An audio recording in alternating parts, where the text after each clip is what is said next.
Agora sim. Boa noite, queridos amigos. Estamos aqui de volta no nosso 23º Polêmica Espírita. É uma satisfação, uma alegria estarmos aqui de volta, trazendo mais um tema instigante para o nosso estudo, para a nossa apreciação. E estamos aqui junto com o Paulo Neto nesse estudo que ele fará sobre EQM, que é a experiência de quase morte, que não é um tema assim tão polêmico, porém foi um tema citado pelo Paulo Neto quando ele tratou da questão das colônias espirituais. Então, como uma forma até de complementar, né, e de ampliar essa questão, o Paulo vai nos trazer hoje, na noite de hoje, né, esse mais comentários, o maior aprofundamento, tendo em vista que ele já fez um trabalho profundo sobre essa questão e vai nos trazer, na noite de hoje, esse seu estudo. Boa noite, Paulo Neto. Boa noite, Arthur. Boa noite a todos que estão no chat aí, a Shirley. Como eu disse, é o seguinte, quando nós fizemos o estudo sobre as colônias, nós falamos que dentro da EQM estava surgindo relatos de pessoas dando conta de cidades de luzes. E aí nós percebemos que muita gente não sabia nem o que era EQM, e aí ficou o negócio bem no ar, né? Eu falei assim, não, eu acho que é uma coisa interessante para fazer a parte. Então, a proposta nossa é essa, né? De colocar essa questão da EQM, para vocês entenderem o que é, não tem nada como polêmica nenhuma, não, mas é um tema interessante, tem a ver com a doutrina, com certeza, né? Então, eu acredito que vocês vão gostar, porque a gente conseguiu juntar uns 3 ou 4 casos que são fatais. São casos simples, mas fatais para provar que no homem existe algo mais. Você pode chamar de alma, de espírito, consciência, mente, o nome que você quiser dar. Para mim, não estou nem aí, mas que é não material, né? Vamos dizer, algo não material para ser. Vai ficar muito evidente aí, ok? Perfeito, né? E agradecemos a todos pela audiência, né? O programa Polêmica Espírita tem tido realmente um público muito bom assistindo, um número bastante interessante, muito participativos também, está entre os programas mais assistidos aqui da Rai TV. Então, nós temos muito a agradecer a vocês, e isso, obviamente, nos confere, acima de tudo, grande responsabilidade, ainda maior responsabilidade com a seriedade e o compromisso com esse programa. Então, vamos lá, Paulo Neto, vamos aqui, então, aos slides, que você sempre utiliza, e pode dar início ao nosso estudo de hoje. Então tá, primeiramente vamos dar um abraço aí, mandar um abraço aí para a Chile, para o Ari, né? Quem já conhece mais de perto, e todos que estão na sala, obviamente. Então, nosso tema é EQM, prova da sobrevivência da alma. Eu fiz questão de colocar a EQM mesmo, sem explicar o que é, porque nós vamos explicar, claro, né? Para despertar até uma certa curiosidade, né? O que é isso, né? O que isso prova, né? Será que é? Vamos lá. A nossa frase inicial é de Camille Flammarion, que é o astrônomo francês, né? Médio lá, conheceu Kardec, né? Tem parte do trabalho dele, não sei se é a nível mediúnico, que está lá na Gênesis, se não me falha a memória. Então, ele diz o seguinte: para saber se a alma sobrevive ao corpo, é necessário saber primeiro se ela existe, independentemente do organismo físico. Então, a nossa proposta com esse estudo é justamente isso, vamos saber se ela existe, independente do corpo físico ou não. Esse que é o objetivo desse estudo. E por que nós trabalhamos com o termo prova e não com o termo evidência? Aí nós temos que recorrer ao dicionário. Nós temos o dicionário dicio.com.br, é um dicionário online. Eu gosto muito de usar esse dicionário, porque já traz até os slides, a imagem que está aí, né, para a gente colocar, usar. Então, prova. O que é prova? Porque demonstra a veracidade de uma proposição. O que é evidência? O que demonstra a existência de alguma coisa. Então, observar que as duas coisas estão demonstrando alguma coisa. Tá? E entre os significados de evidência, nós vamos encontrar a palavra prova. Então, no fundo, é a mesma coisa.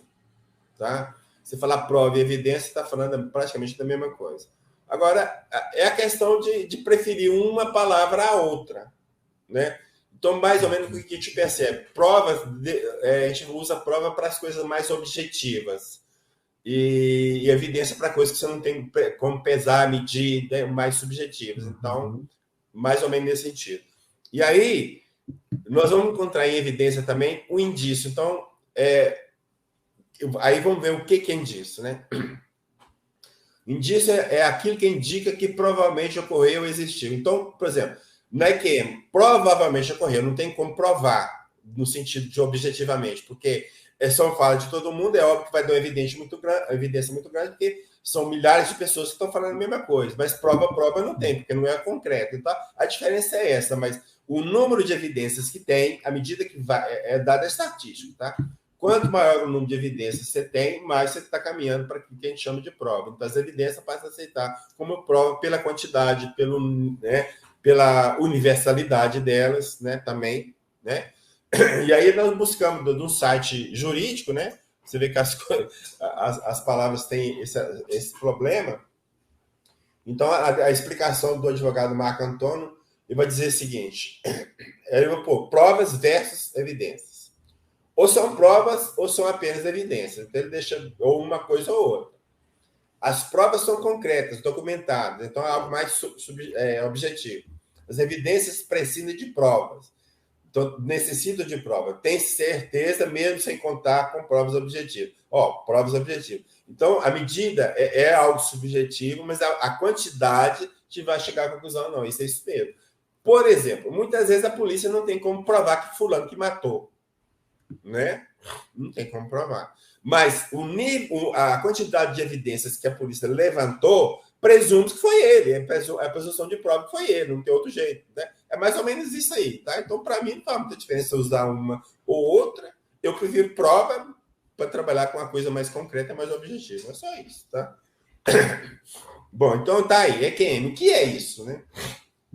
É a primeira pergunta que a gente tem que trabalhar.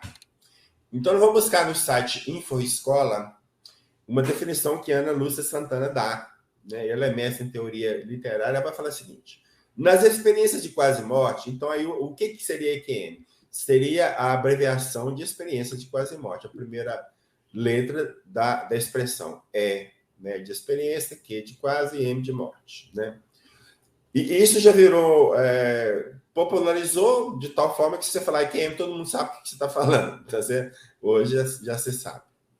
Então, lá, nas experiências de quase morte, as pessoas encontram-se normalmente mortas clinicamente, sem o decreto da morte cerebral. Supostamente são transportadas para uma outra dimensão de existência. Obviamente que aqui nós estamos falando de uma pessoa que não é espírito, então por isso que usou supostamente, né? Certeza não tem, mas é suposto sim. Que passam por sensações e visões, retornam para essa vida e se revelam transformadas, renovadas em suas atitudes e crenças.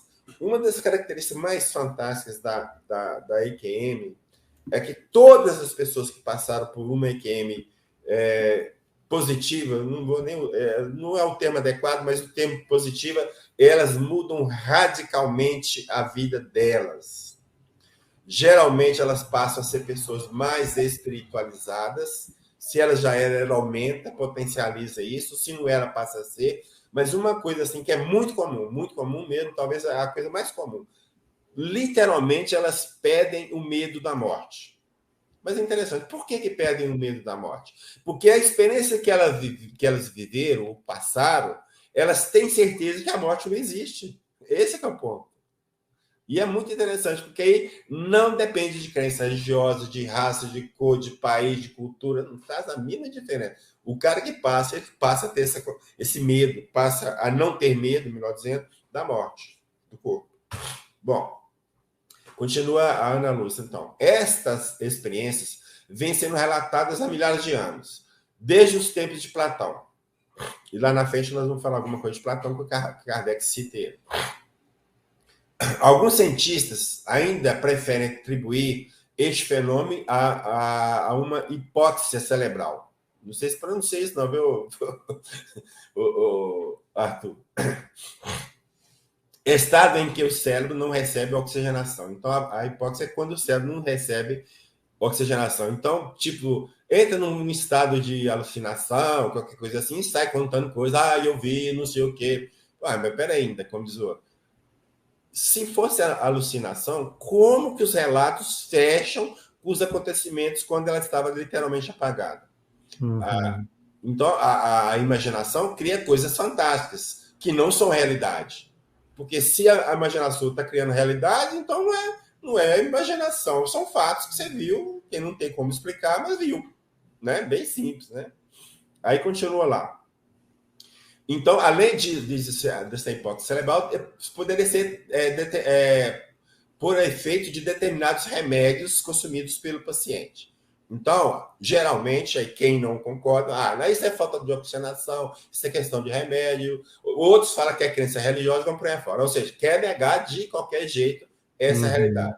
Mas por que essa negação? Porque as pessoas parecem que não querem que o espírito exista, tá certo? E começam a negar. Então, a fonte disso tudo é uma pessoa materialista, não tem outro jeito, né? Não tem outra fonte, né? A não ser essa característica da pessoa materialista. Bom,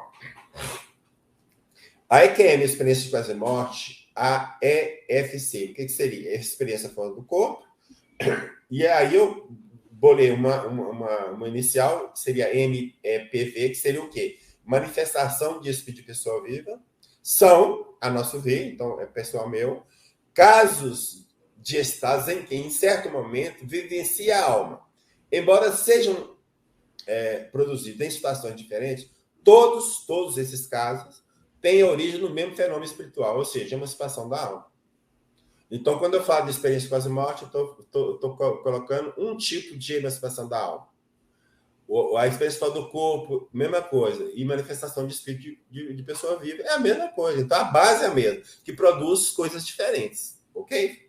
Então, se mesmo na condição de encarnado, o espírito pode se manifestar, então fica evidente que ele tem vida totalmente independente da do corpo. Razão pela qual poderá, de igual modo, manifestar-se a morte desde o corpo. Deu para entender? Ou seja, se eu tenho um espírito que ele pode se comunicar, então ele não depende do meu corpo para comunicar. Ora, se ele não depende do meu corpo para comunicar, o dia que eu não tiver corpo, por que ele não pode continuar comunicando na condição de espírito? Né? Então, essa que é a ideia. Né? Então, a manifestação do espírito de pessoa viva é uma prova também concreta da realidade espiritual, que é, como eu disse, um dos estados de emancipação da alma. Vamos colocar aí 3 casos interessantes de EQM. Vamos lá. Aqui nós temos essa obra Experiência de Quase Morte, O Dom da Vida, de Philip Berman. Ele vai relatar o caso do Dr. Jorge Rodonaya, que era um médico recém-formado russo, e ele vai contar a experiência dele. Então, o doutor Philip Berman vai falar. Inclua a história do doutor Rodonaya aqui não apenas por ser dramática e poderosa, mas porque ele passou por um dos casos mais longos de EQM clínica jamais registrado. Esse caso é extraordinário mesmo. Dado como morto imediatamente após ter sido atingido por um carro em Tbilisi, Geórgia soviética, em 1976, foi deixado por 3 dias num necrotério. Então, ou seja, ele foi atropelado, pegaram o corpo dele e enfiaram dentro da geladeira. Ficou 3 dias dentro da geladeira. Para ser bem claro. Então, ele não retornou à vida até que um médico começou a fazer uma incisão no seu abdômen como parte de uma necrópsia. Então, lá na Rússia, era obrigatório fazer necrópsia das pessoas em determinadas situações. E o caso dele será um. Então, quando eles tiraram ele da geladeira para fazer a necrópsia, começou o procedimento, e voltou a viver.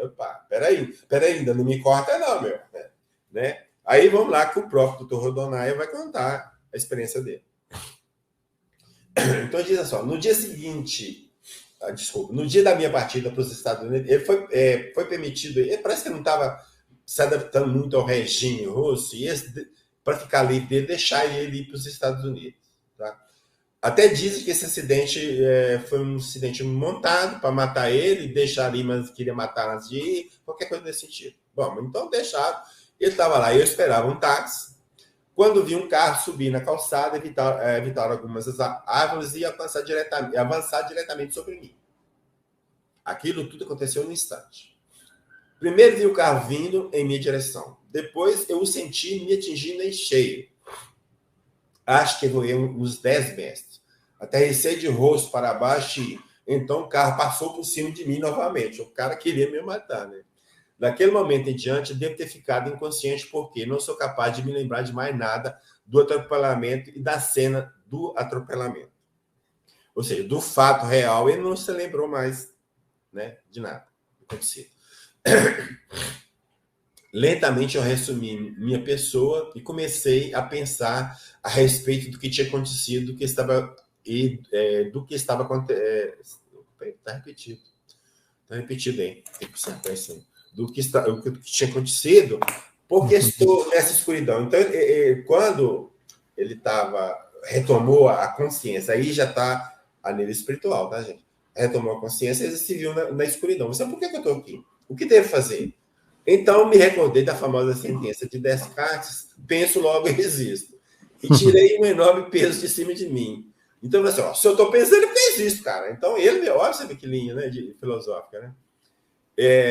Aí tirou um peso em cima de mim, né? Pois foi aí, então, que eu soube, com certeza, que ainda estava vivo, embora, obviamente, numa dimensão muito diferente. Então, eu percebi que eu estava num plano diferente do plano físico. Então, eu pensei, se eu existo, por que não ser positivo? Foi isso que veio a mim. Eu sou Jorge e estou na escuridão, mas sei que existo. E sou o que sou. Eu não devo ser negativo. Assim, lá estava eu, inundado por todas essas sensações boas e por essa maravilhosa experiência. Quando alguém começou a fazer um corte no meu estômago.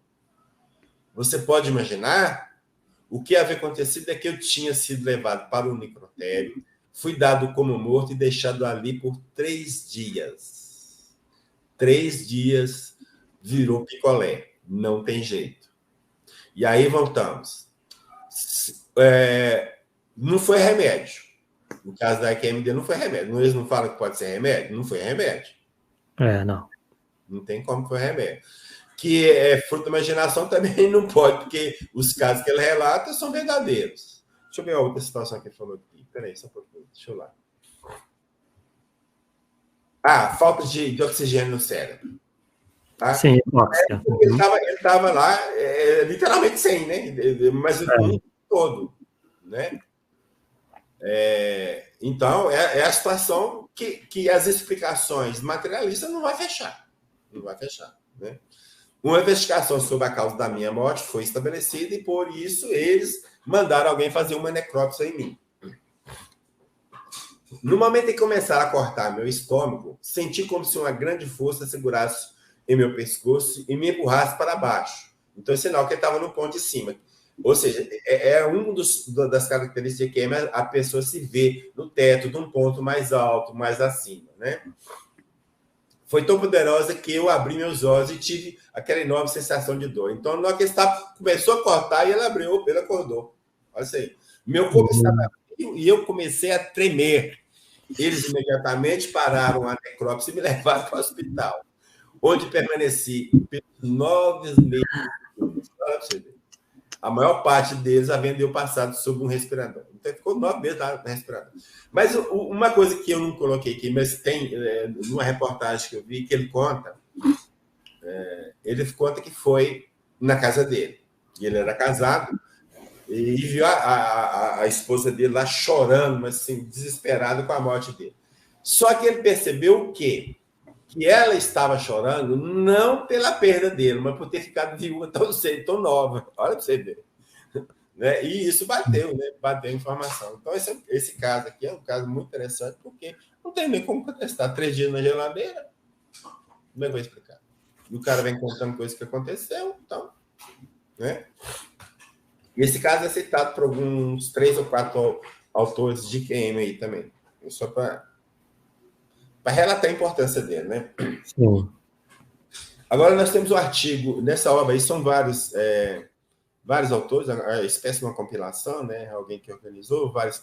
E tem esse Stanislavski Grof, que tem o artigo nessa obra, chamada A Sobrevivência Depois da Morte, Observações a partir de modernas pesquisas sobre a consciência. Ele é um psiquiatra tcheco que desenvolveu nos Estados Unidos pesquisas sobre estado alterado de consciência. Então, ele mesmo é um pesquisador, né, desses estados alterados de consciência, ou seja, da IQM, né? E ele vai reportar um caso muito interessante, relatado pela assistente social Kimberly Clark. Então, essa assistente social relatou esse caso para ele, então ele colocou no livro. Vamos lá. Então, a Kimberly Clark vai contar o seguinte. Meu primeiro contato com uma pessoa que passara por uma experiência de quase morte foi com uma paciente chamada Maria, uma operária imigrante que estava visitando amigos em Seattle e teve um grave ataque cardíaco. Foi levada à noite ao hospital pela equipe de atendimento de emergência e internada numa unidade cardiológica. Então, veja bem, ela sofreu um ataque, né, cardíaco, foi levada para o hospital de noite. Então, quem você chega no hospital de noite, dentro de uma ambulância, você não vê nada do hospital, do prédio, nem nada. Não sei quantos andares é o prédio, não tem noção de absolutamente nada do lugar que você foi levar. Depois vocês entendem um pouquinho. Alguns dias depois da internação, ela teve uma parada cardíaca. Mais tarde, naquele mesmo dia, fui visitá-la, julgando que pudesse estar aflita pelo fato de seu coração ter parado. Ele estava realmente aflito. Porém, não por esse motivo.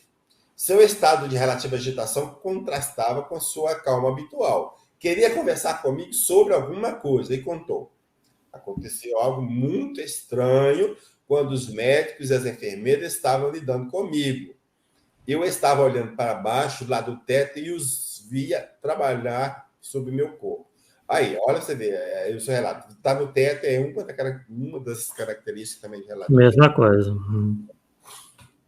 Então, ela me contou que sua atenção foi atraída por alguma coisa que estava acontecendo na via de acesso à sala do pronto-socorro e que, então, logo voltou para lá sua atenção, ela se viu lá fora, pairando sobre aquela via de acesso. Então, veja bem, o que nós temos de doutrina? A doutrina faz o seguinte, que o espírito se transporta pelo pensamento. Então, eu penso que estou lá. Bem rápido, assim, como é lá. Então, o que aconteceu? Assim, alguma coisa chamou a atenção dela que está acontecendo lá fora, e ela, por ter a atenção voltada para esse local, ela foi. O espírito dela foi para aquele local, deu para entender? Mas então Maria passou a relatar que a sua atenção havia sido novamente atraída, desta vez por um objeto colocado sob a sacada do terceiro andar da extremidade norte do edifício. Então, olha lá. Se ela entrou à noite dentro da ambulância, ela não tem ideia de quantos andares tinha o prédio. Se era um só, se era dois, se era três, se era cinco. Ela falou que estava no terceiro andar. Então, alguma coisa que ela percebeu, como? A nível de espírito, claro. Então, ela imaginava a si mesma indo até lá, percebeu então que seus olhos fixavam num cordão de tênis junto a um tênis. Então, quando ela imaginou ir lá, ela foi, né? Chegou lá perto do terceiro andar, viu um tênis, né? E pediu-me, então essa senhora pediu para a enfermeira que tentasse encontrá-lo. Só, pelo amor de Deus, encontra esse tênis para ver que isso não é fruto da minha imaginação, que eu não estou criando. A enfermeira foi lá, então. Ela queria que alguém mais soubesse que aquele tênis estava realmente lá para confirmar sua experiência fora do corpo. Tomada de emoções confusas, saí do prédio, olhei para cima, examinando as sacadas, mas de qualquer maneira não podia ver grandes coisas. Do ponto que ela estava, do lado de fora, olhando para cima, não ia ver nada. Então, subiu até o terceiro andar e comecei a entrar e a sair dos quartos dos pacientes. E a olhar pelas janelas, que eram tão estreitas, que eu tinha de colar o rosto na vidraça para conseguir ver a sacada. Então, tinha uma sacada em cada janela, uma sacada pequena, uma certa dificuldade para olhar. Eu tinha que pregar o rosto lá, descendo no vidro, para poder enxergar alguma coisa. Então, o que aconteceu? Ela foi entrando e saindo dos quartos, entrando e saindo, até que, finalmente, eu encontrei um quarto onde, ao comprimir o rosto sobre a vidraça e olhar para fora, vi o tênis. Meu ângulo de visão era muito diferente daquele sob a qual Maria devia estar olhando para conseguir perceber que o dedinho havia desgastado o lugar onde ficava no contato com o tênis. Olha para você ver. Esse pequeno detalhe só poderia ser visto por quem estava perto do tênis. Então, significa dizer o quê? que o espírito da Dona Maria foi e lá perto viu o tênis. Ó, desgastou o dedinho, desgastou aqui, ó. Fez um buraquinho no tênis, de tanto uso, né?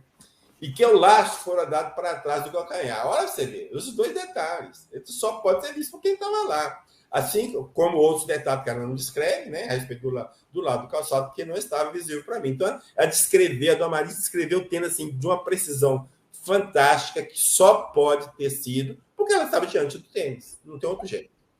Mas se o corpo dela estava lá, na parada cardíaca, então o que foi lá pedir o tênis? O espírito dela, a emancipação da alma e o espírito.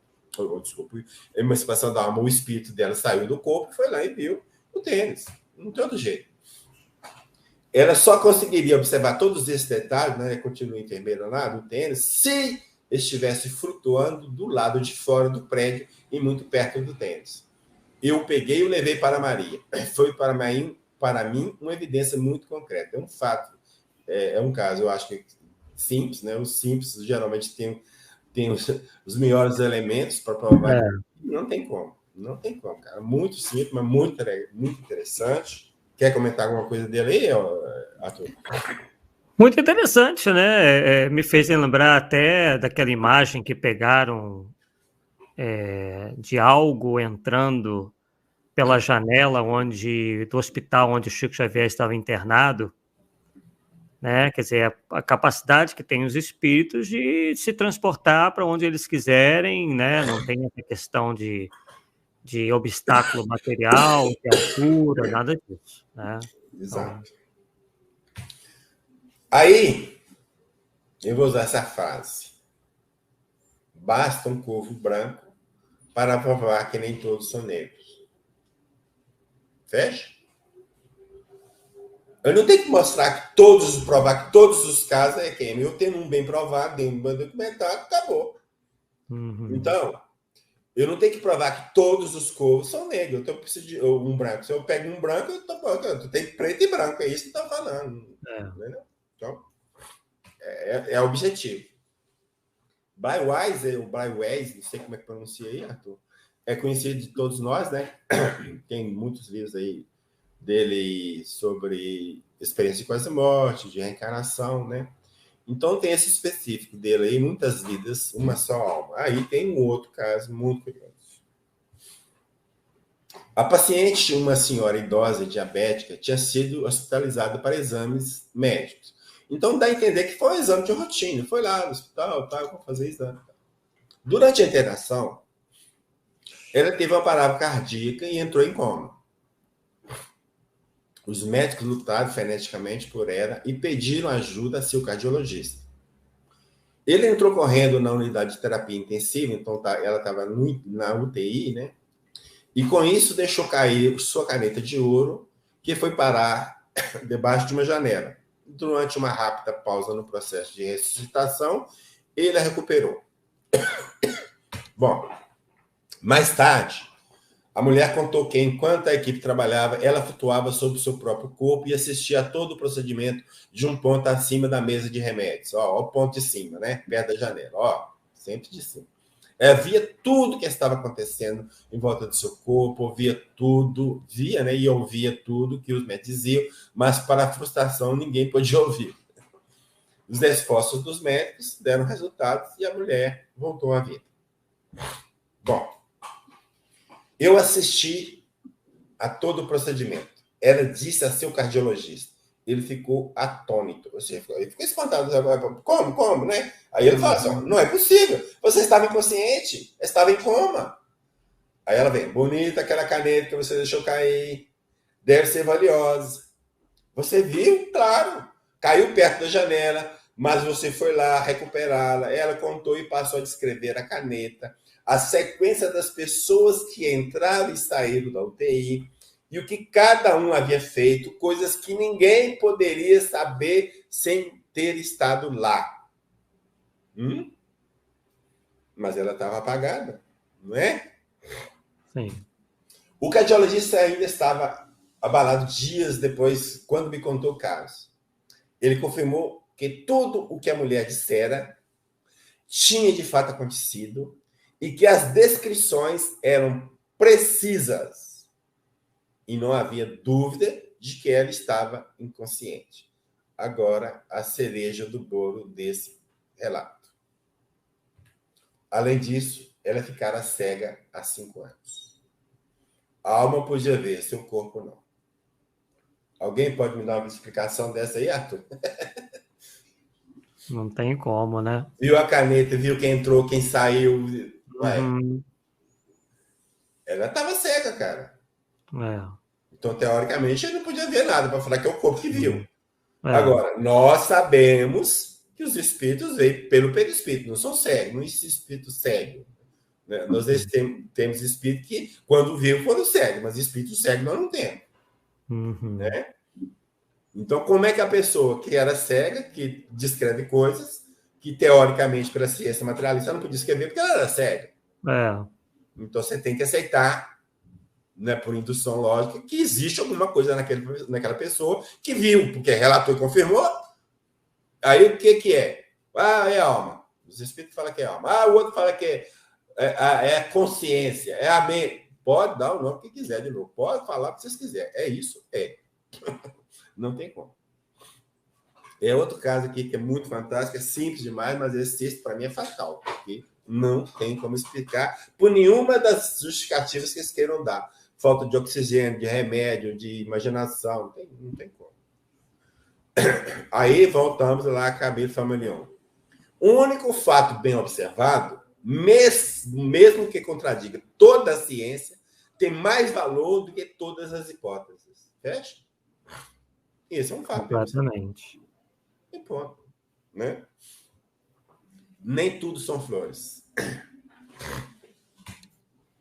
Bom, aqui nós temos 2 obras que citam pesquisadores que trabalharam o QQM. Então, o primeiro ponto que eu queria ressaltar aqui é o seguinte: não é todo mundo que está em coma ou que tem um processo de ressuscitação que lembra de alguma coisa. Então, das pessoas que passaram por esse processo de morte e ser ressuscitados, somente entre 17% e 18% lembram de alguma coisa que aconteceu quando eles estavam apagados.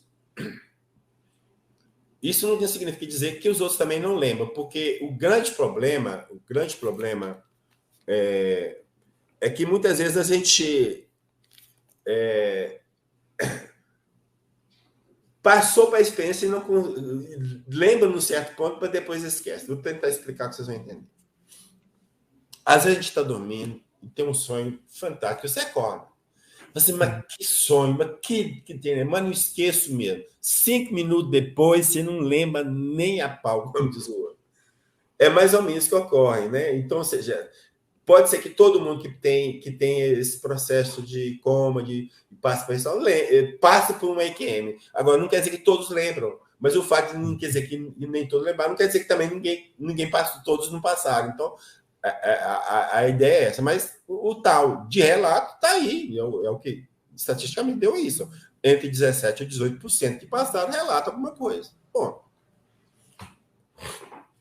aí nós vamos pegar um artigo titulado EQM perturbadora, saúde mental e a espiritualidade do paciente, analisando relatos de brasileiros, de autoria de Beatriz Ferrara Caruncho. Esse foi publicado na revista Heber, número 20, volume 20, número 2, de onde nós transcrevemos. Então, é a fala de Beatriz. Na maioria dos casos, uma EQM leva o paciente a um contexto agradável, muito diferente do cenário de angústia, medo ou dor típicos de uma situação de doença grave, acidente ou violência que o tenha levado a esse estado. São frequentes relatos de sentimentos de paz, de serenidade, de mesmo alegria. Infelizmente, em alguns casos, não é bem isso que ocorre. Então, a maioria da situação, o pessoal está na boa, está lá, muitos que estão na EQM não querem nem voltar para cá, quer ficar por lá mesmo, só você voltar, que você tem a missão, ver seres de luz, encontra parentes encarnados, em situação. Então, no geral, a experiência é mais positiva, né? Não tem muito turbulência, vamos dizer assim. Aí ela vai dizer assim: as experiências chamadas de EQMs perturbadoras são aquelas em que a maioria dos fenômenos relatados são desagradáveis, causadores de dor, medo e incertezas. Antes de abordar a fenomenologia e as consequências desse tipo de EQM, apresentaremos alguns relatos desse tipo. Então, ela vai relatar na obra dela, no artigo dela, pessoas que passaram por essa situação. E aí eu acho que podemos incluir, né, a questão de ver na escuridão e por aí afora. Tá? Agora, o que ela mesmo fala, o outro autor fala, que no início dos relatos de EQM, essas EQMs perturbadoras não saíram relatadas, porque dá a impressão que as pessoas ficaram com vergonha de relatar. Eu cheguei lá na região que você foi para o inferno, né? Entendeu? Tipo assim, então as pessoas não relataram. Então, não relatou, o fato de não ter relato não quer dizer que não existe. Pode ser que aconteceu e ninguém relatou. Essa é a ideia que ela passou, né? Então, continua lá. É fundamental recordar que todos aqueles que correm algum tipo de risco de morte estão sujeitos a vivenciar uma EQM. Então, é aberto a todo mundo, mas quer dizer que todo mundo passa, que todo mundo lembra, todo mundo, né? Esse é o ponto. Dentre essas pessoas, qualquer um poderia ter uma EQM perturbadora. Não há relação entre o tipo de EQM e fatores como estilo de vida prévio do paciente, crença ou descrença religiosa, aspectos relacionados à saúde mental prévia, tentativa de suicídio ou as condições em que a morte aconteceu. Aí cita esses autores todos que chegaram a essa conclusão. Então, ela, dentro da experiência, dentro da pesquisa, não encontrou uma causa. Isso é crença religiosa, não é. Esse cara que era um pervertido na vida, não tem nada a ver. Então, não encontraram causa que levaram a pessoas a uma EQM que ela chama de perturbadora. Mas o que aconteceu, sim, aconteceu. Esse é o ponto. Né? Causa, não se sabe. EQMs em crianças e cegos. Aqui, Samparnia, no livro O que Aconteceu, o que acontece quando morremos, ele vai relatar esse seguinte caso. É um caso envolvendo um bebê de 6 meses de idade. Ele tinha sido internado para receber cuidados intensivos, com grave problema dos rins. Enquanto crescia, seus pais notavam que todas as vezes em que ele passava por um túnel, tinha um ataque de pânico. Isso acontecia, por exemplo, se a família estivesse dirigindo um carro por um túnel quando brincava com seus irmãos e entrava num túnel de parquinho infantil. Finalmente, quando completou 4 anos, seus pais tentaram explicar a morte iminente de seu avô. E o mesmo havia dito que tinha morrido também e relatou a sua experiência na UTI. Então, presta atenção, que cara interessante. Um bebê de 6 meses relata uma EQM. E aí fica muito característico, muito reforçada essa ideia de que realmente passou por causa do medo do túnel. Porque uma das coisas que a maioria das pessoas que passam para EQM vê é como se estivesse entrando no túnel. Exatamente isso. Exatamente o túnel. O maior índice de acontecimento das pessoas que passam é a questão do túnel, né? Maior ocorrência, né? Então tá aí um caso aí muito interessante, né? E aí, como é que uma criança de 6 meses ia imaginar uma coisa dessa? Criar uma situação dessa, né? A mente, entendeu? Então você começa a ver que as justificativas materialistas elas não se sustentam, não é verdade? Pode até aceitar um caso ou outro, se justificar, mas como geral, né? Então não serve. Não enquadra todos os casos, então ela não serve para justificar.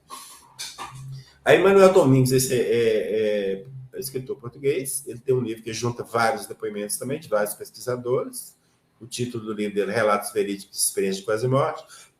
Então ele diz o seguinte: os psicólogos norte-americanos Kenneth Ring e Sharon Cooper realizaram um estudo a 21 pessoas cegas que tiveram experiência de quase morte. Este total dá 24 casos, já que 3 das pessoas tiveram 2 EQMs e foram consideradas 2 vezes no estudo. Do total de pessoas, 14 eram cegas de nascença. Então, nós temos 24 ocorrências de EQM em 21 pessoas cegas. E quando está falando de EQM, é porque relataram e confirmou os relatos, né? E desse grupo de 21 pessoas, 14 eram cegas de nascença. Quer dizer, como é que uma pessoa cega de nascença vai descrever alguma situação? Eu estava numa sala, a sala era dessa cor, ou sabe? O instrumento mediúnico, cirúrgico lá que usou, é isso, assim descreve a mesa, os aparelhos, sei lá, roupa de médico. Então, não tem como. Então, o que surge dessas pesquisas são algo muito evidente que não tem como mais contestar. Você pode ignorar a situação, tudo bem. Ninguém é obrigado a saber tudo bem. Mas falar que não tem prova da realidade espiritual, eu, particularmente, hoje digo que a pessoa está mal informada. É só isso, né? Está mal informada. As conclusões que chegaram esses dois autores, né? Pessoas cegas, mesmo aquelas que são desde nascença, têm de fato aqui, porque é português, né? Portugal, experiências de quase morte. Essas aqui são idênticas às das pessoas que veem. Então, não tem diferença de pessoas que enxergam e pessoas que não enxergam. As AQM são iguaizinhas. Os mesmos, vê o túnel, vê parente, vê isso, vê aquilo, não quer voltar e tal. Por aí, tudo é a mesma coisa. Não muda, né? A desistência de provas que os cegos vêm durante as EQMs. Aí. Lembra lá do caso lá que nós contamos da mulher cega? Aí, os cegos vêm. Então tá batendo. Aqui nós temos o pai da psicologia analítica, Carl Gustav Jung. Além de psiquiatra e psicoterapeuta, ele foi estudioso das artes, mitologia e religiões, sendo considerado o primeiro psicólogo da New Age, Nova Era, e um dos maiores intelectuais do século XIX. Então, ele tem um livro, publicou um livro, chamado Memórias, Sonhos e Reflexões. Aí nós vamos ver, será que tudo é sonhos mesmo? Então, no início de 1944, fraturei um pé e logo depois tinha um infarto cardíaco. Ó, o infarto cardíaco, levou lá. Durante a inconsciência, tive delírios e visões. Delírios e visões, que provavelmente começaram quando, em período de morte, administraram oxigênio e cânfora. As imagens eram tão violentas que eu próprio concluí que estava prestes a morrer. Parecia-me estar muito alto no espaço cósmico. Muito ao longe, abaixo de mim, eu via o globo terrestre banhado por uma luz azul. Aí, Arthur, a Terra não é plana, não, cara. É globo terrestre. Via também o mar de um azul intenso e os continentes. Parecia-me estar muito alto no espaço cósmico. Muito ao longe, abaixo de mim, eu vi o globo terrestre banhado por uma maravilhosa luz azul. Via também o mar de um azul intenso e os continentes. Justamente sob os meus pés estava o Ceilão e na minha frente estendia-se o subcontinente indiano. Meu campo visual não abarcava toda a Terra, mas sua forma esférica era nitidamente perceptível e seus contornos brilhavam como prata através da maravilhosa luz azul. Em certas regiões, a esfera terrestre parecia colorida ou machetada de um verde escuro como prata oxidada. Vamos lá, qual o tempo que ele usou? Delírios e visões. Seria delírios e visões ou ele estava no EQM? E saiu da esfera, foi para o espaço de lá e viu a Terra, entende? Então ele contou o que ele viu quando ele estava apagado, cara. Tá certo? Uhum. Então é a situação. Aí quando você pega os outros relatos, não, é isso mesmo que ele viveu.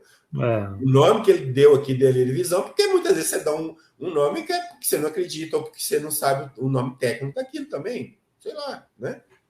Mas tá aí o relato dele, né? Ele saiu da esfera da Terra, de um certo ponto, do espaço, viu a Terra, viu os países, viu a cor da Terra e ficou todo encantado com aquilo que estava vendo. Esse é um outro caso interessante. É um neurocirurgião norte-americano que passa por aqui. Primeiro é o seguinte, ele era, vamos dizer assim, materialista. Ele não aceitava essa questão. E os pacientes que vinham contar a QM que eles passavam, ele não dava nem ouvidos para as pessoas, né? Então, vamos lá. Ele já chegou a publicar 2 livros. O primeiro livro dele é Uma Prova do Céu, onde ele vai contar essa experiência dele. O Fantástico da Rede Globo, em março de 2003, contou esse caso dele. A reportagem era neurocirurgião, volta do coma e se convence de que há vida após a morte. Então, nela, na reportagem, foi relatada a experiência de quase morte vivenciada pelo neurocirurgião norte-americano Eben Alexander III, que exerceu o cargo de professor de medicina em Harvard Medical School. Olha, cargo de professor de medicina. Então, nós já estamos aqui, o neurocirurgião não é qualquer um, não é? É uma pessoa que não é leiga, que tem um certo conhecimento científico, que pode analisar uma situação, passar isso aqui é imaginação, aqui não é imaginação. Vamos lá. Então, esse caso é extraordinário porque o Dr. Eben Alexander era bem cético antes de sua própria experiência de EQM, ocorrida em novembro de 2008, quando, por 7 dias, ficou em coma profundo causado por uma rara meningite. Defensor vigoroso da lógica científica, até então não aceitava EQM como real. Considerava totalmente impossível, porém, após vivenciá-la na própria pele, diz que, aí, textual, voltou convencido de que existe vida do outro lado. A partir dessa sua experiência pessoal, muda de posição, passando a defendê-la de maneira até veementemente como uma realidade. Inclusive, quando ele fala nesse livro que ele ficou pensando assim, escrevo, não escrevo, conto, não conto, se eu contar os médicos vão cair de pau em mim, a classe médica vai... E ficou naquela indecisão. Ele falou assim, vou escrever. Escreveu, e foi ao contrário. Os médicos começaram a apoiar e muitos médicos já tinham passado para quem começaram a passar a informação para frente. Então, deu um resultado completamente contrário do que pensava. Então, vamos lá. Na obra Uma Prova do Céu, ele relata uma experiência onde vive, onde deixa bem claro que as conclusões são baseadas, então, as conclusões dele, né? São baseadas em uma análise médica de minha experiência e da minha familiaridade com os conceitos mais avançados da neurociência e dos estudos da consciência. Então, está falando assim, aqui quem está falando é alguém que entende. E um pouco mais à frente, ela remata o seguinte, sei a diferença entre a fantasia e a realidade. E posso assegurar que a experiência que estou tentando transmitir aqui, ainda que de forma vaga e insatisfatória, foi de longe a experiência mais real de minha vida. Cara, uma pessoa que lá era cético, mudar para essa situação, então imagina o que eu falei, quem passa, quem dá uma mudança, uma reviravolta na vida, e que muda totalmente a visão de tudo. Então, foi esse o caso dele. Então, quando ele vivenciou a EQM dele, ele mudou todos os conceitos dele. E aí, ele fala só, a vida continua assim, pronto, acabou. Eu vi. Tipo assim, eu vi. Né? Como é que vai falar, né? Sua mudança foi bem radical. Teve, inclusive, a dignidade de afirmar. Antigamente, eu jamais usaria a palavra espiritual no meio de uma conversa científica. Hoje, acho que não podemos deixá-lo de fora. Olha para você.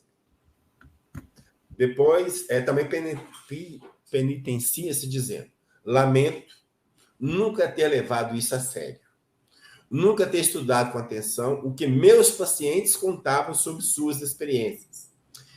Eu nunca sequer tive curiosidade para ler a literatura médica sobre o assunto. Então, esse é um dos grandes problemas. A pessoa não sabe de nada, nunca leu nada, não pesquisou nada e é contra. Uhum. Tá certo? Isso é o parâmetro para a grande maioria de nós, né? Infelizmente. É verdade.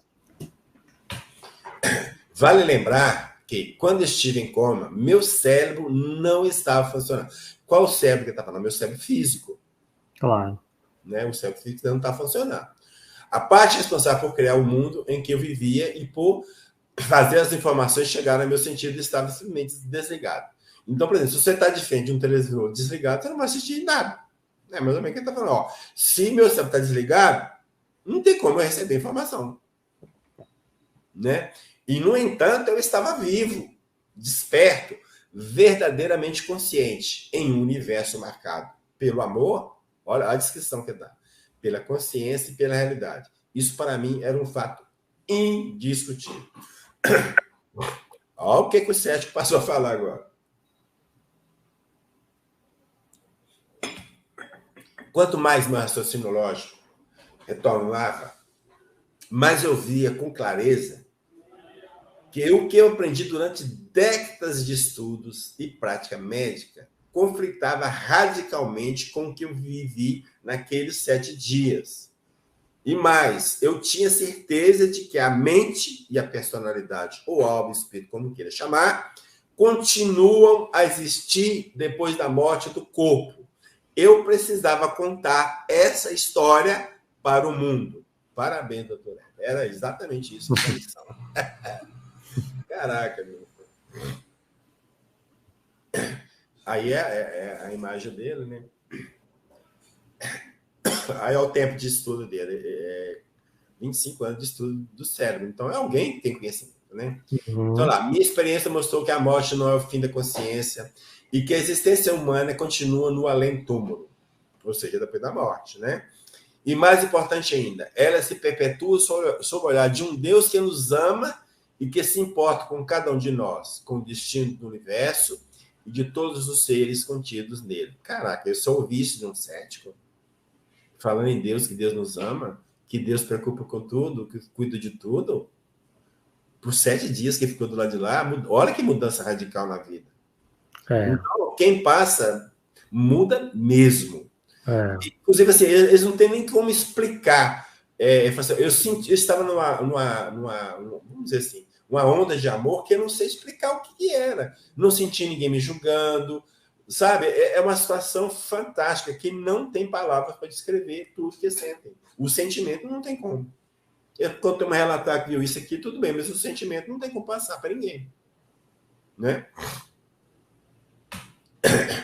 Olha agora, olha o que diz. Tive o privilégio de entender que a vida não termina com a morte do corpo ou do cérebro. O privilégio. 7 dias em coma. Bom, nós temos que falar um pouquinho desse aparelho, que esse aparelho tem a ver com o relato. Eletroencefalograma ou eletroencefalograma, a gente acha as duas denominações.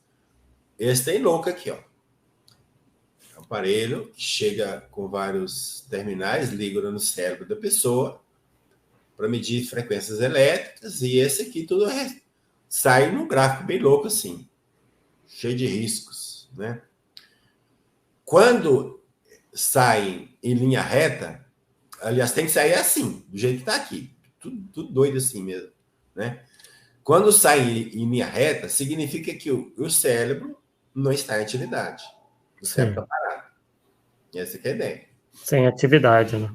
Sem atividade cerebral. Então, se o cérebro está sem atividade cerebral, porque o eletroencefalograma da linha reta, ele não pode registrar nada naquele momento que está acontecendo, e que ele estava naquela situação.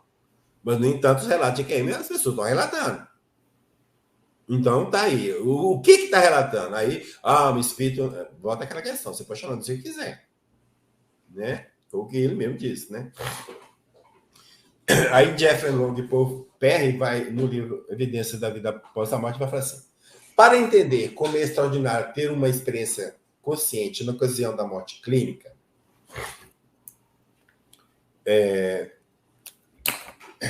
é útil entender que quando o coração para de bater, o sangue para em seguida de fluir até o cérebro.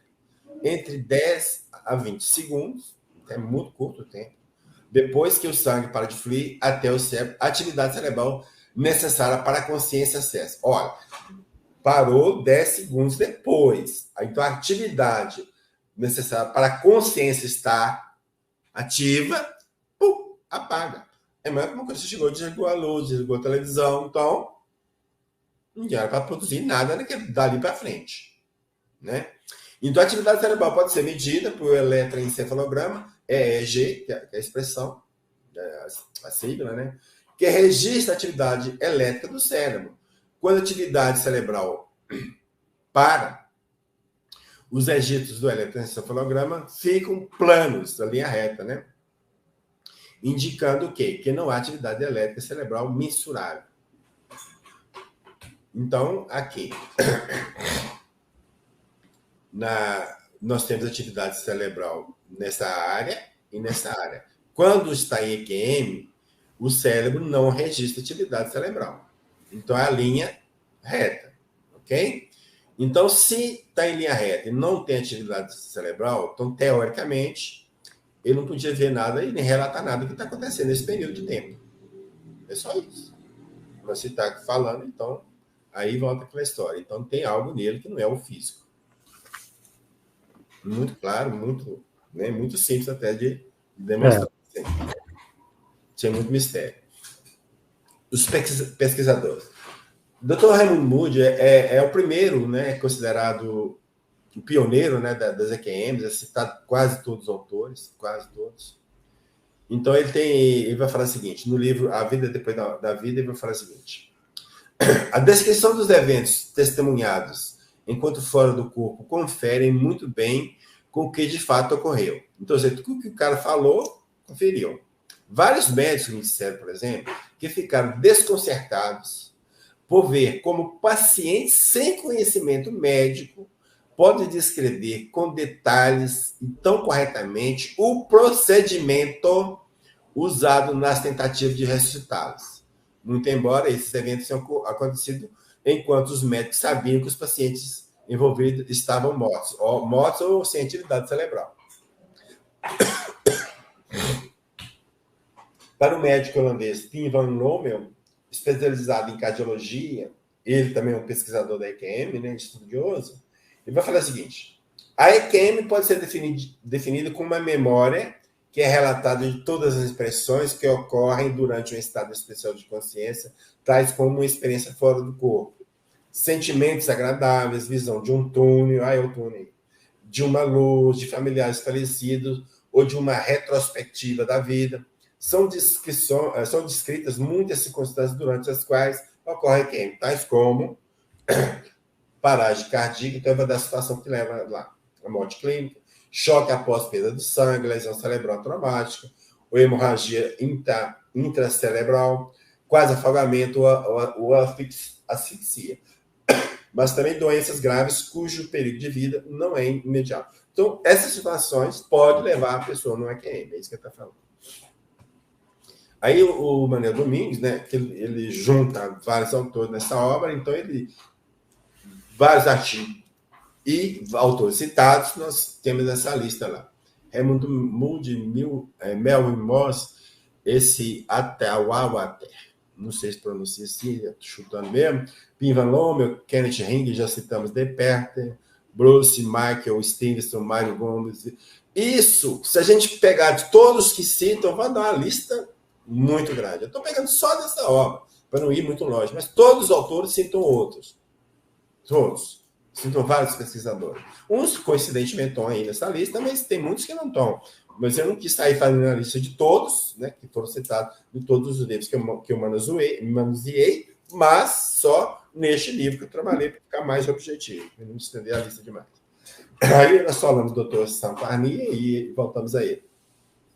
Ele é um dos maiores especialistas mundiais em estudos clínicos sobre a morte, o estado da mente humana e a experiência de quase-morte.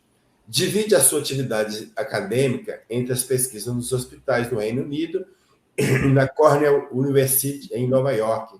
Fundou a pesquisa de consciência, é isso? Na Universidade de São Paulo. Grupo de pesquisa da consciência.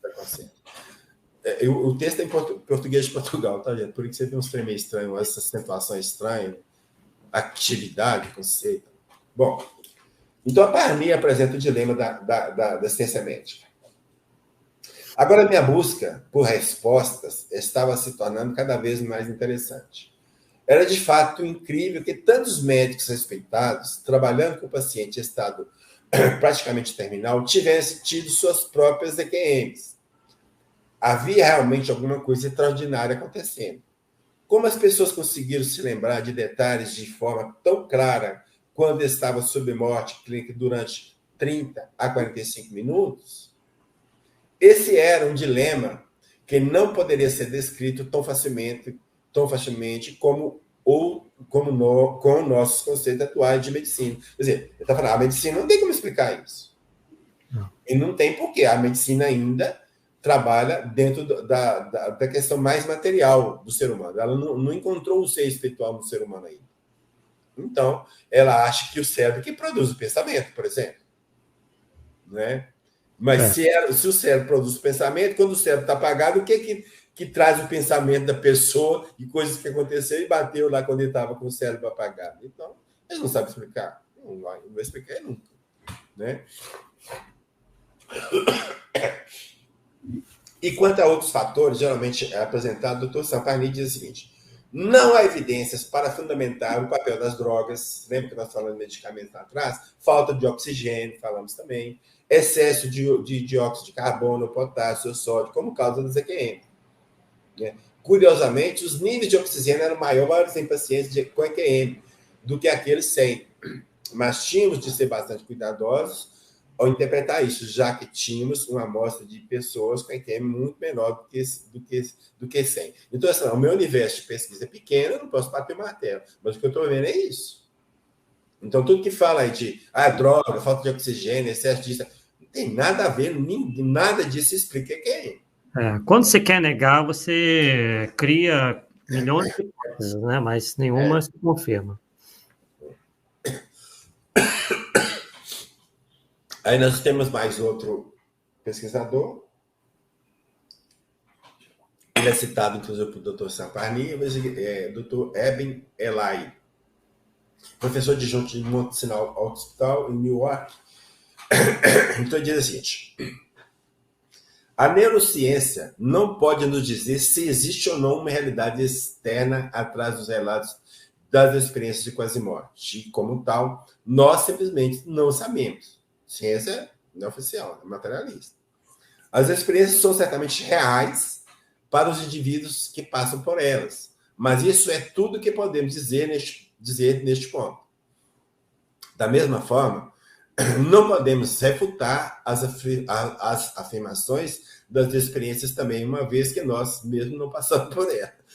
Ou seja, ele está falando, é real, não podemos refutar porque eu não passei por ela. Não tem experiência do pecado, eu tenho que acreditar. Todo mundo falando que passou por isso, por qual motivo que eu vou ter que não passaram? Qual motivo que eu tenho para negar? Todo mundo mentindo? Todo mundo inventando? Então, é a questão da lógica, né?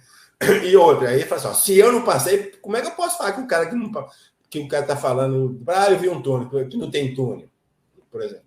Então, você tem que viver. Aí, quando você vive, igual o caso do Dr. Eben Alexander, porque quer mudar radicalmente de posição. É esse que é o ponto. É muito simples. Agora nós vamos ver isso na codificação. Ok? Será que tem?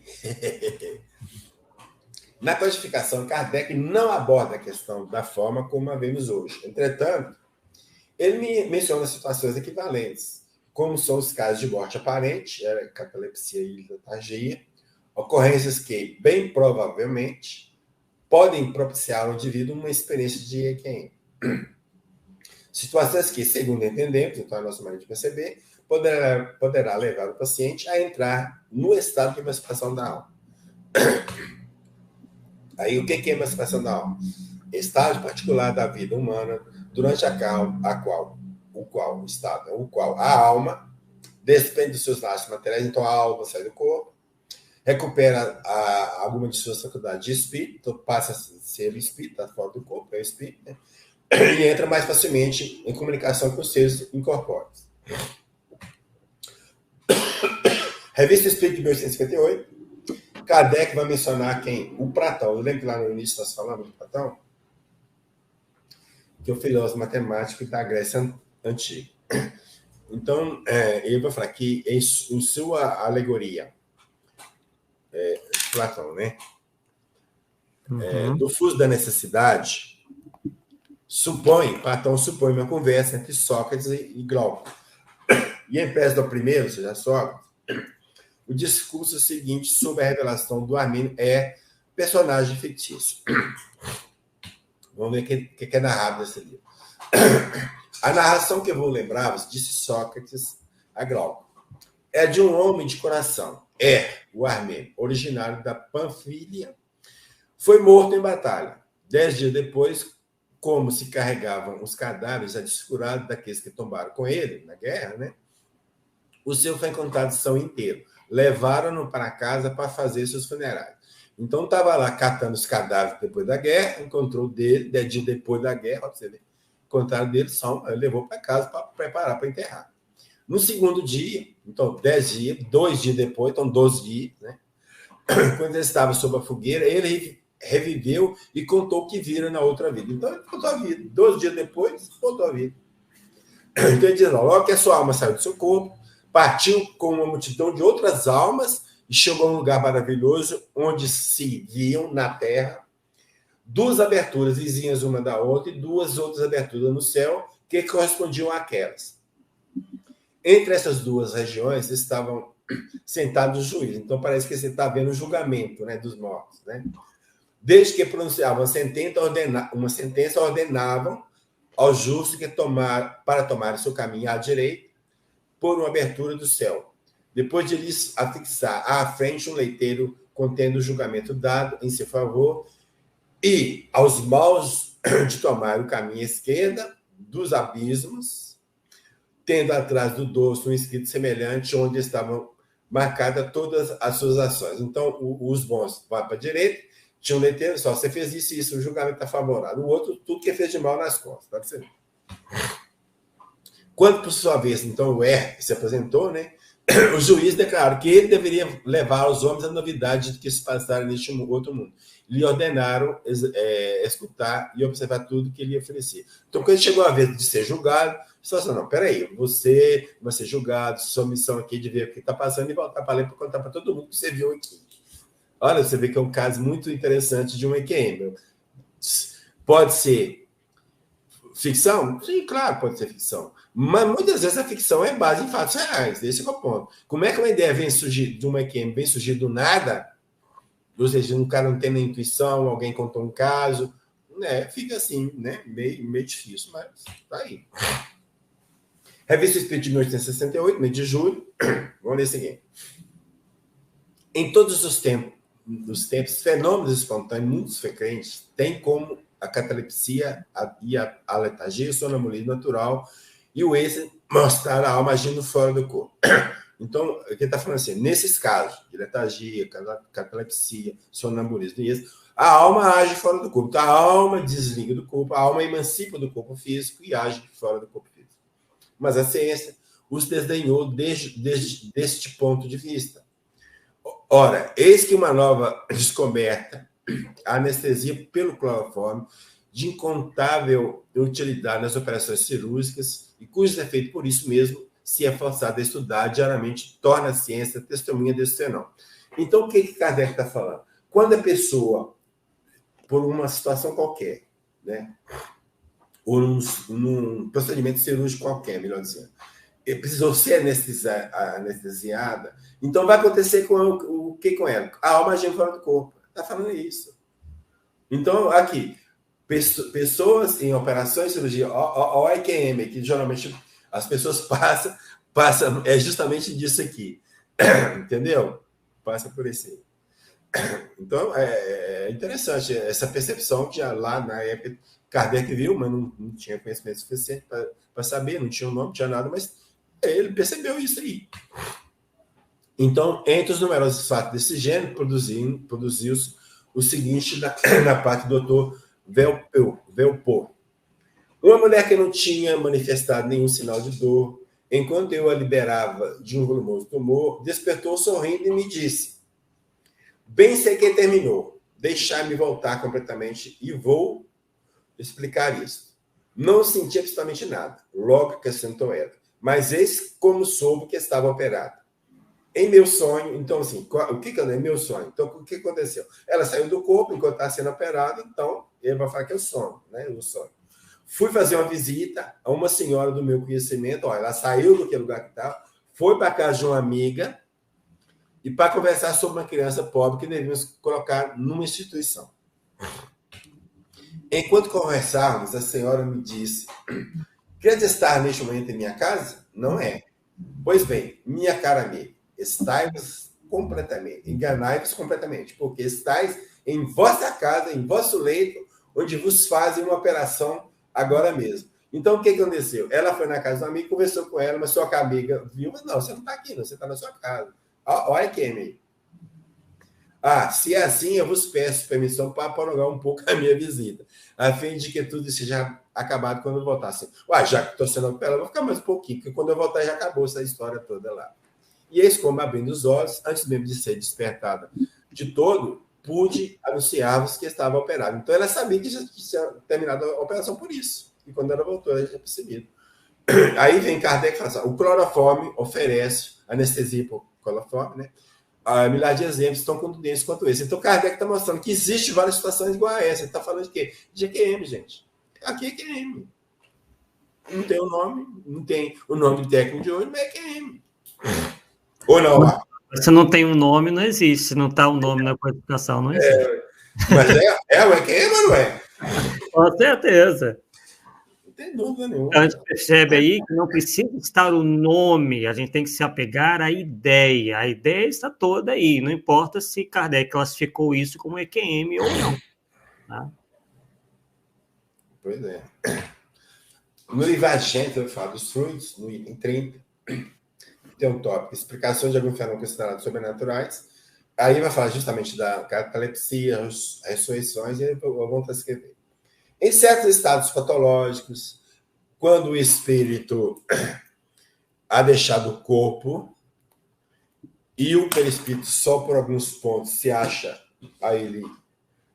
lhe acha aderido, apresenta a ele o corpo, todas as aparências de morte e anuncia uma verdade absoluta, dizendo que a vida está aí por um fim.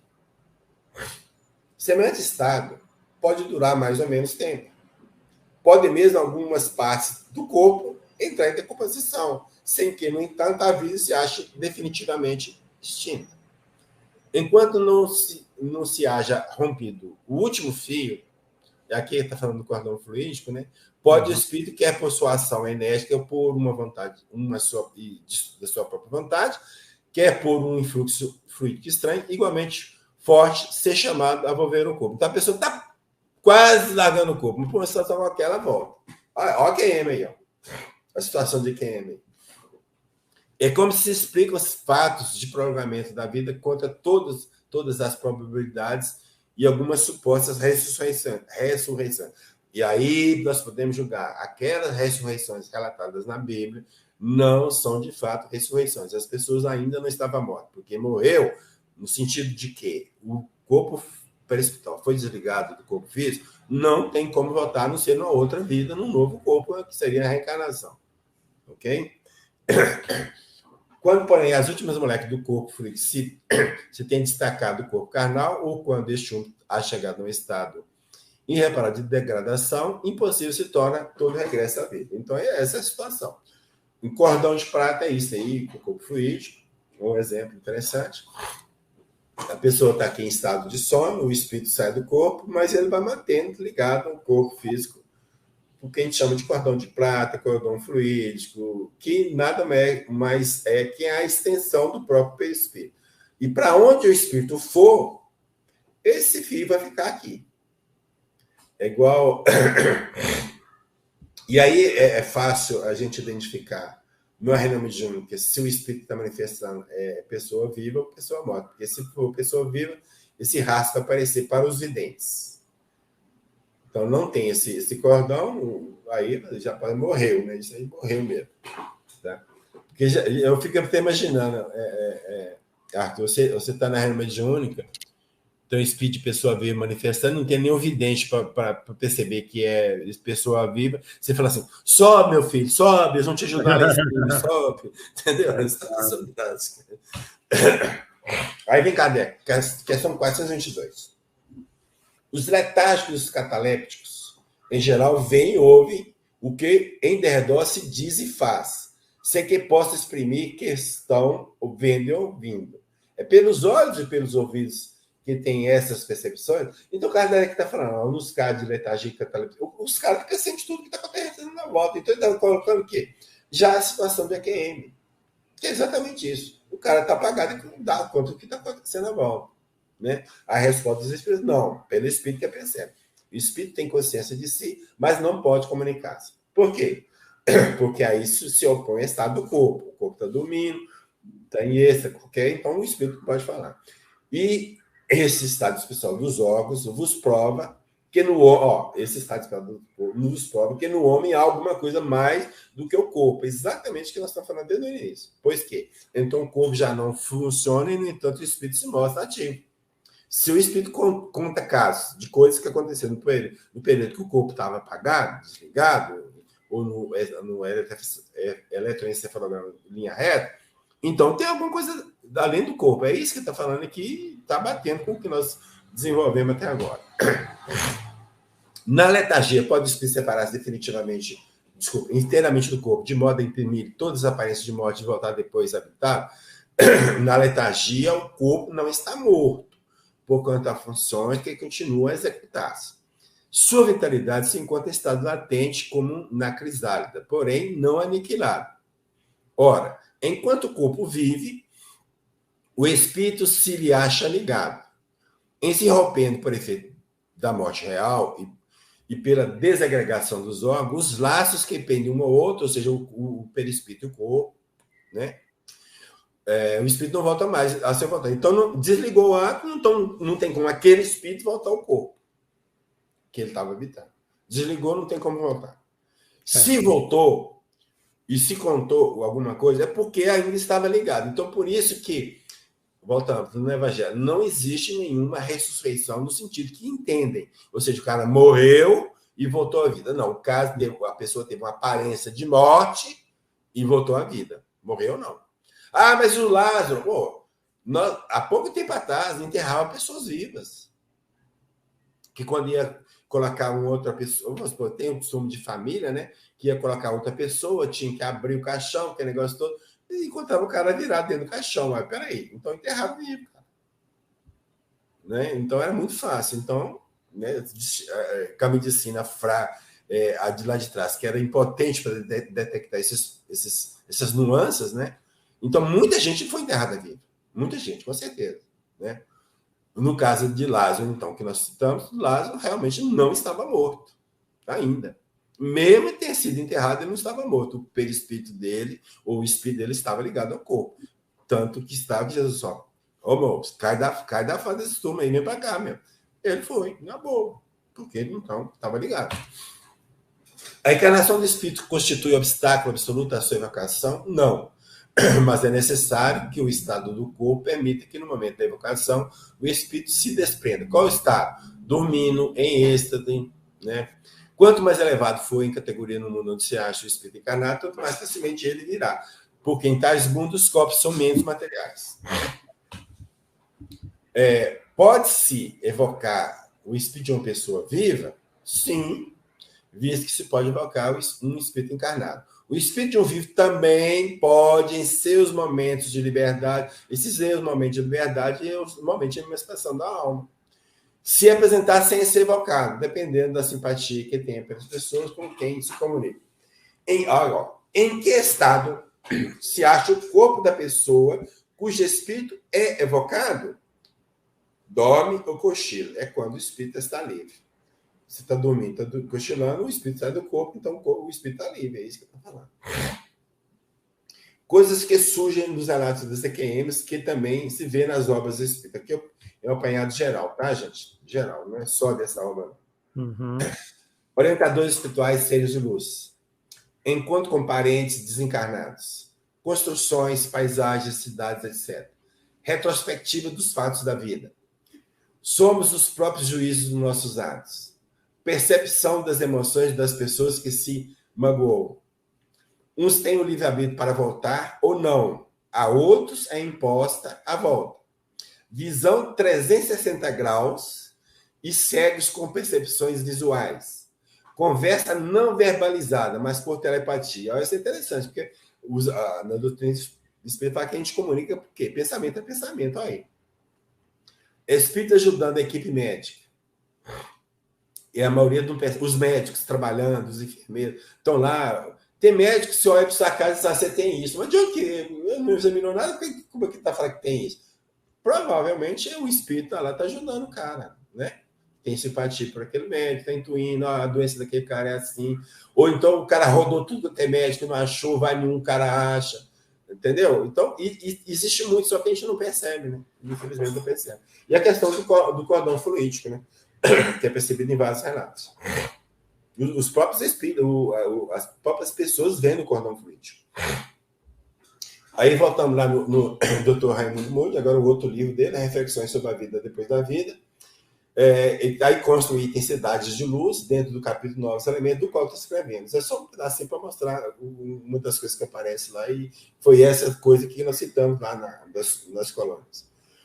Tem conversado com inúmeros indivíduos que falam com notável consistência de terem visto relances de outros campos de existência que bem poderiam ser chamados de celestiais, ou seja, campos celestiais. Julgo interessante a ocorrência em diversos desses relatos de uma mesma expressão, uma cidade de luz. Então a pessoa em QM cai na dimensão espiritual, e nessa dimensão espiritual vê uma cidade de luz. É isso aí. Aqui é um trecho da obra em que uma mulher descreve a sua experiência. À distância poderia estar uma cidade. Prédios separados uns dos outros, eram polidos, brilhantes. As pessoas eram felizes ali. Água límpida, que refletia a luz. Repuxos. Creio que o melhor meio de descrever seria dizer uma cidade de luz. Esplendorosa. Tudo brilhava, uma maravilha. Mas se eu estivesse nela, se eu entrasse nela, creio que jamais teria voltado. Se eu for parando, voltando.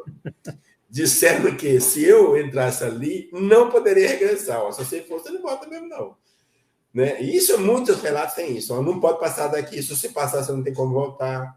E outro, não, você tem que voltar que não é só a hora. E por aí fora. Que a opção era exclusivamente minha. Então, a ela foi dada a opção de voltar ou não. Mas muitos são impostos. Então, muito interessante é isso aí. E aqui, então, é só para mostrar, e já estão caminhando para o final, para mostrar que essas coisas estão surgindo cada vez mais, de pesquisadores, as revistas já estão relatando, né? Aí, aqui a revista Galileu, por exemplo, né, em novembro de 2012, né, saiu, esse aqui do site, tá? Na coluna Medicina e Saúde, o que ocorre na antessala da morte. Os relatos se repetem, aí vem a projeção do corpo, movimento num túnel, bem-aventurança, visão da luz, encontro de pessoas já mortas, revisão da própria vida, aquela retrospectiva, né? Entendimento, obstáculo, retorno à vida. Aí, aqui só esses casos mais interessantes, né? Nós ampliamos para ficar mais perto. Projeção, sensação de que a pessoa deixou o corpo estar parando acima dele, ó, no teto. Ó. É um túnel que aparece demais da coisa, né? Lembrança de ter sentido emoção profunda, não tem como explicar como é que sente, que tem envolvido numa onda de amor que eles não tem como explicar. Visão de luz, encontro com luz, ser de luz, cidades de luz. E tudo isso está lá registrado. Vários pesquisadores, né, que isso aqui como se fosse o comum, na maioria deles, está aí relatado, a ciência já está cada dia mais chegando nisso aí. Isso aqui é só ampliando o que estava lá. Fechando. 2 pensamentos de pessoas que trabalharam com ou pesquisaram EQM, obviamente. O fato da ciência não poder medir a alma em laboratório não significa que ela não exista. As EQMs fornecem evidências científicas tão poderosas que é razoável aceitar a existência de vida após a morte. E fechando agora com o Dr. Erlando Guimarães Andrade. Ele vai falar de reencarnação, mas reencarnação é uma coisa que tem a ver, né? Deste modo, querer ou não, em tal possibilidade, já pode estar na dependência de achar-se bem ou mal informado acerca do avanço das pesquisas científicas realizadas também neste campo de investigação. Aí já pode encaixar TM. Não nos parece mais tratar de uma questão de posição doutrinária, e muito menos de uma questão de bom senso. Daqui para frente, serão os fatos, e não apenas as opiniões pessoais, que deverão pesar na avaliação das conclusões acerca da sobrevivência, ou seja, sobrevivência da alma. Sim. Então, o doutor Renan está falando assim, ó, se você não acredita, você está mal informado. É bem simples. Então, aí pegamos essa frase desse filósofo, diz assim, há 2 maneiras de ser enganado. Uma é acreditar no que não é verdade. Isso é que todo mundo sabe. Aí essa outra, para mim, que foi novidade, que eu achei interessante. A outra maneira de ser enganado é se recusar a acreditar no que é verdade. pode escolher, por que lado você está. E aqui, esse material, a origem dele, que eu apresentei no 14º ENLIP, aqui que ocorreu aqui em Belo Horizonte. Eu apresentei esse tema, EQM, Prova da Sobrevivência, um termo bem reduzido, que foi publicado nessa obra. Todo o evento sai publicado na obra, dos trabalhos que estão publicados no evento. O meu está aí no meio, e eu ampliei, né, e pedi para o pessoal para publicar. Então, esse trabalho que a gente está apresentando para vocês de forma bem ampliada. E aqui a bibliografia é só do que eu falei aqui, não é de todo o estudo, né? De todo o estudo eu ponho lá no livro. As fontes todas, as imagens. E lá no meu site, sim, eu tenho o e-book com esse título, EQM, Prova da Sobrevivência da Alma. É só entrar lá, pode baixar. Já atualizei recentemente, né? Eu passei para você. Não tem como, você pega uma coisa nova e vai aumentando, não quero nem saber. O negócio meu não tem fim, não. Achou uma coisa interessante, vou colocando. E o que eu sempre digo aqui, e hoje eu posso confirmar, o que a gente tem de pesquisa em inglês aqui, desse fato, é muito grande. Pena que eu não sei inglês. Eu atuo. Mas a gente pode abrir um capítulo. Meu professor, o que fala meu professor de inglês? Né? E colocar alguma coisa. Manda para mim aí, eu vou te passando.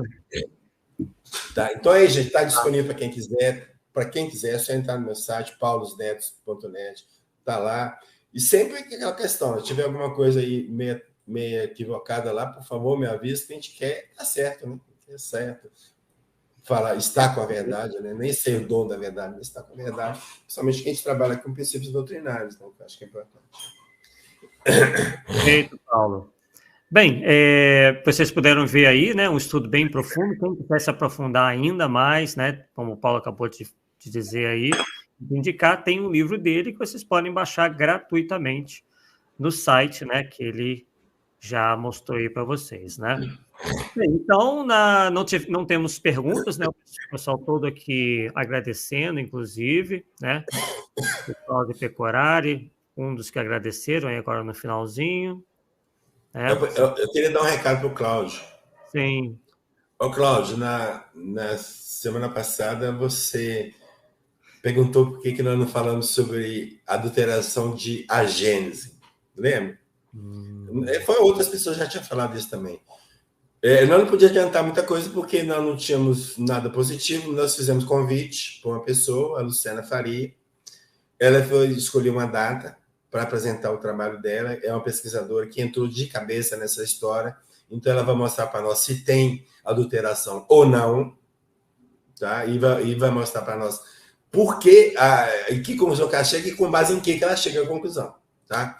Então, nós só esperando ela marcar o dia, né? Mas já confirmou que vai fazer. E assim que marcar o dia, nós vamos que bom, porque é um tema também interessante, fica muito zum por aí, as pessoas não sabendo das coisas, não tem aprofundamento, e nós muitas vezes não tem condições nem de aprofundar dentro dos modos de pesquisa que ela trabalhou, né? Quem precisa saber, muitas vezes precisa saber francês, entrar nas bibliotecas online lá em francês, e o trabalho não é fácil, cara, não é fácil não, então o trabalho dela é extraordinário. Então a gente vai trazer ela aqui, numa oportunidade que ela vai marcar com a gente, então fica aí o recado. Você aguarde que então para frente vamos falar sobre as adulterações de agênese. Realmente, o trabalho dela é muito bom, muita capacidade técnica também, né? Ela que é dessa área de questão de documentação e tudo mais, então, realmente uma pessoa muito indicada para fazer essa análise para a gente. E no próximo Polêmica Espírita, na semana que vem, né? Na quarta-feira, às 8 em ponto. Hoje tivemos um probleminha, mas conseguimos sanar, entramos um pouquinho depois, mas 8 em ponto é a nossa intenção estarmos aqui para tratarmos de um tema que é o tema do momento, em vista da proximidade, como todos nós sabemos, das eleições. Então, o convidado é o Marco Milani, ele que é diretor de doutrina da USE Regional de Campinas, tá? Ele é um dos coordenadores da Liga de Pesquisadores do Espiritismo, que vai falar do tema espiritismo e política. Então, vocês que estão interessados aí no assunto, né? E é um assunto que vem, não é porque é eleições, mas é um assunto que vem aí permeando já há algum tempo o movimento espírita, né? A gente tem percebido que cada vez mais há uma pressão para que o movimento espírita tome essa ou aquela posição ideológica, e o Marco Milani vai justamente trazer uma análise muito fundamentada sobre esse fenômeno e qual seria a posição de Kardec, a posição da doutrina espírita em relação a isso tudo. Tá ok? Então, agradecemos a vocês todos pela presença e nos vemos na próxima quarta-feira, né, como de costume, às 8 da noite. Até lá, pessoal. Tchau, tchau. Oi.